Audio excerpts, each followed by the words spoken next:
What executive functioning skills are actually important to have easy, legible, fluent, automatic, neat handwriting? So we know getting good handwriting is not about having good fine motor skills. It's not about more practice, and it's not necessarily about learning how to write your letters correctly.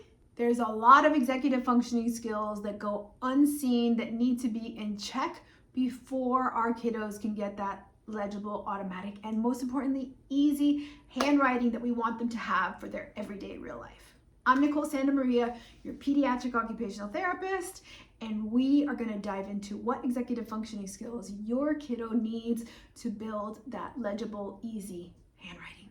Here we go. So as you know, there are 11 executive functioning skills. Some of these really take a play in handwriting, but all of them are important in development, right? Another thing that takes a deep play into legible handwriting is regulation. Regulation is an executive functioning skills, but we can even look at sensory processing when we're talking about regulation. That goes into having easy, legible handwriting. Motor skills take a big play in what's going into legible handwriting. The reason that I say working on fine motor skills doesn't help your legible handwriting is, well, because it doesn't. Working on only fine motor skills will not make your child's handwriting be magically easier to read. You do need fine motor skills to handwrite, right? You need tool use. You need to be able to navigate, hold the pencil, those things, but you don't need to have excellent fine motor skills to write. So I wanted to get those out of the way before we dive into the executive functioning skills, because they're really important. That frame of reference will be really important for you as you learn about the rest of the executive functioning skills. Executive functioning skills number 1 is going to be that working memory piece. Working memory is what allows us to learn something, remember it, and here's the tricky part: hold it in our head and bring it back when and if and how we need it. So if that working memory is struggling, most likely handwriting is going to be tricky as well. So specific to handwriting is remembering what words I was going to write, remembering what letters the words needs, remembering the sentence that I had in my head or the sentence that I copied from the board that I'm going to write on paper. That's an example of working memory. Another example of working memory and executive functioning skills is remembering how to write the letters, right? If I'm sitting here thinking, how do I write the letter G? Okay, it's a circle. No, that's a P. I'm really digging deep into my working memory, how to remember that. I will say even learning how to navigate the alphabet will really mess with our kids being able to write. So when I say this, I mean being able to write your lowercase letters from memory, right? Many times, remember, I have a real life practice where I get to work with tons and tons of kids, and you'd be surprised at how many times I ask them to do a simple activity as writing your lowercase alphabet. And it's not that I want to know, they're in 3rd grade, maybe 2nd grade, they should know their alphabet. They probably do know their alphabet. But when it comes to that writing it down, you really see the working memory fall apart. They'll be like A, B, C, D. I'm like, Miss Nicole, can I sing the song? The alphabet song. So the A, B, C, D, E, F, G, H, I, J. Okay, then they're okay. Then they forgot again. Now they have to start from the beginning. So you can see how this working memory really adds to the cognitive load of handwriting, right? In the handwriting reset guide, I talk about 3 things that we are always working on that don't help. And one of them is more letter practice, writing the letters, because if they can't even remember what the letters look like in their head, having them go all the way back to when they're in 2nd or 3rd grade, this is how you make the letter A. It doesn't carry over into what they have to do in today's modern classroom, which is copy quickly, write from the board quickly. There's a ton of distractions in everyday classroom. Not that that's a bad thing. That's just what happens when you have 20 other students in the classroom with you. So that working memory really kicks in when it comes to handwriting. We have task initiation, which is a big executive functioning skill that really plays and supports so many of the activities our kids do at school. But when it comes to handwriting, if that task initiation is a weak skill, right, it really shows up as they having a hard time getting started with the writing task, right? Remember, we have something that's already hard and has a big cognitive load for the kids. So a lot of the kids I work with don't want to do the handwriting already because they already have a story in their head that they're bad at writing, they don't like writing.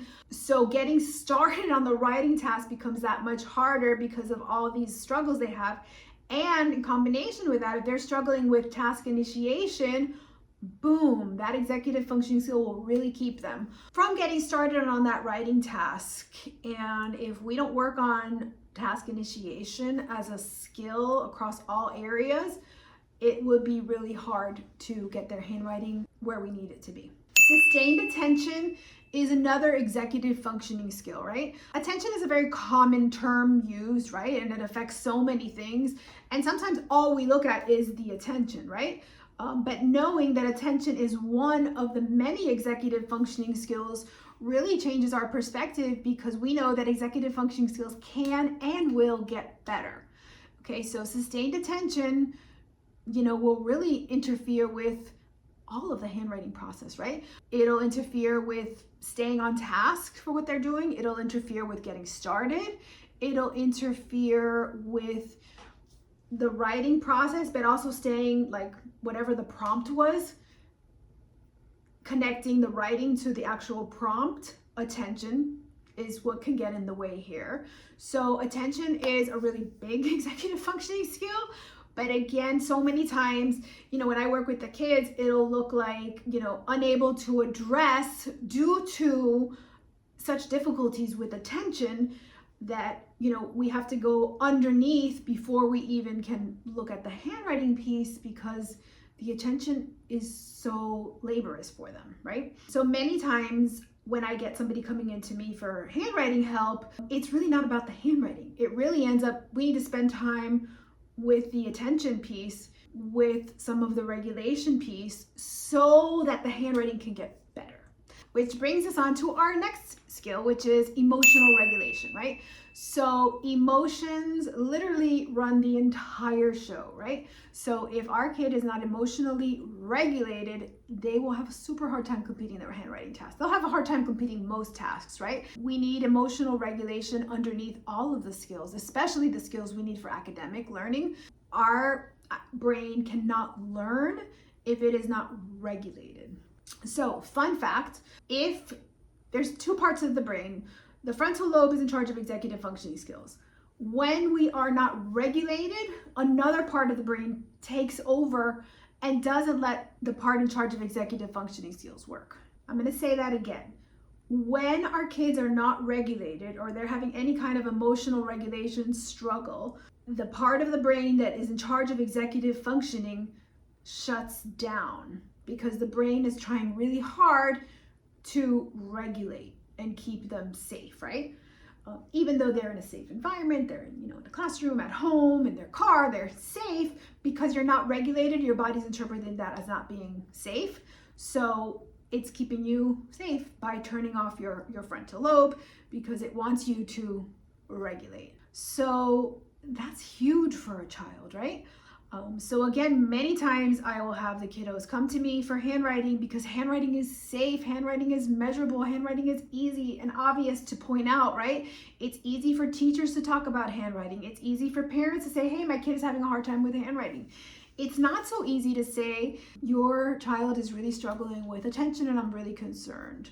It's not that easy to say, my child really emotionally is having a really hard time with everything. Where can I get help for that? So you're in the right place, because you're here. So we really need to tackle those underlying skills, which many of them fall under the executive functioning umbrella, before we can really see the benefits of the handwriting. The thing is that when the handwriting is exhausting, as it is for so many of our kids, unless we address the executive functioning skills, we really can't see the improvement we needed. A quick case study. I recently had a kiddo that I worked on attention, endurance, regulation.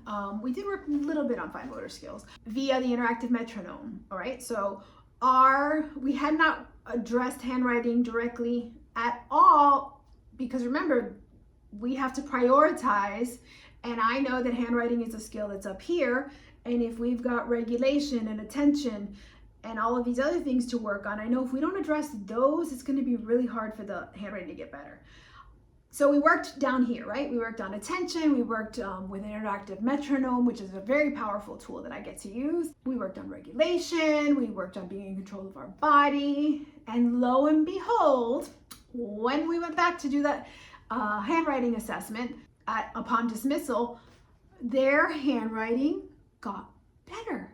And I didn't get to work on handwriting at all because we had so many other things to work on. I have a handwriting course program, so I sent that home as a home program. And now the parents are going to be able to work on that.